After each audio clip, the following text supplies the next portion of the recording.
Okay. All right. So reassuring on that front. Um, a question about sports.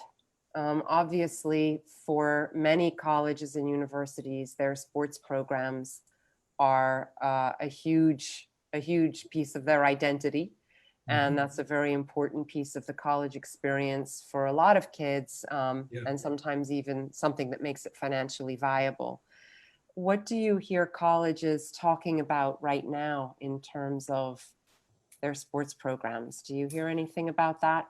Yeah, it's very complicated. I mean, I was an athlete in college, and it was a great part of the experience for me. I think it's one of the reasons I managed to get through college in 4 years. It really helped structure the time that I did have, and provide a part of my life that was very consistent and an outlet. I mean, college sports can be great. It can also be a full-time job that makes it hard to be a student. So there are different situations with respect to that.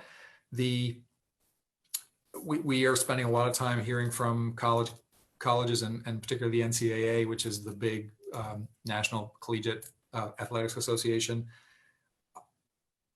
The NCAA has been issuing statements that have tended to be in the category of, no, we're not going to do this. No, we're not going to do this. They're gradually pushing back, and they have been saying, you can't have this kind of summer camp. You can't have this kind of gathering.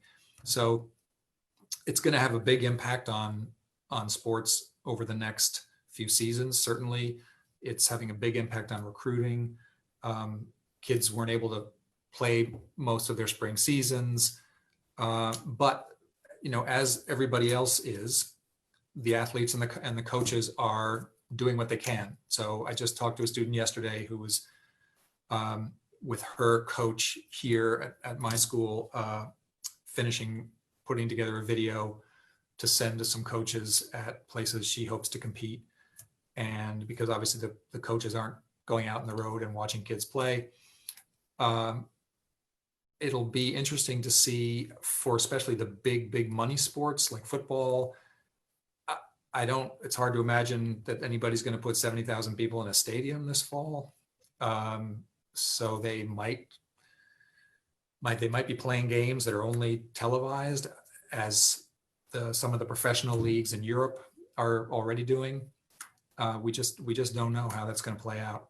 I think, places that have already made commitments to kids in terms of athletic scholarships will honor those. But funding could be cut, certainly, to some programs going forward, and some programs may be cut.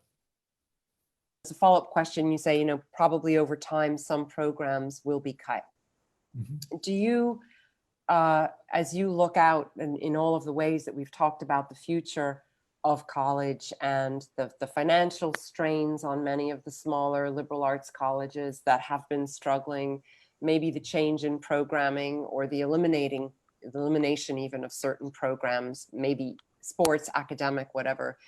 Do you have in mind a timeline for when we will see those changes take effect? Right. Kind of like this fall permanently, or? That's a good question. I don't actually. It's very hard to tell. I think there will be changes, obviously, certainly for next semester, probably for the spring semester. At a lot of places will still look different, and then beyond that, I think colleges will continue to make more use of some of the techniques that they are developing to try to deliver these academic programs to students, either remotely or some combination of remotely and in person. I think there are things that will come out of that people realize are useful and work well, and so we will see more hybrid kinds of programming going on, which is a good thing.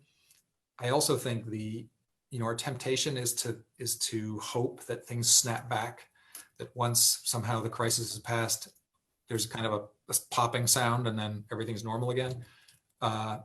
I think the effect on institutions many institutions will be long-term, I mean, years, decades. And I think the effect on some of the students will really, just of missing school this spring, not to mention potential disruptions in the fall, and not just college kids, but kids in primary and secondary school, the impact will be felt over many years, sadly, and mostly not in a positive way. Kids who are already finishing high school and going on to college are in a better position. And I hope that I would like to see every possible effort made to get primary and secondary schools open. That to me is even more important than having colleges in session in person. For younger kids, it's just essential, not only for them, but for their families, that they are in school.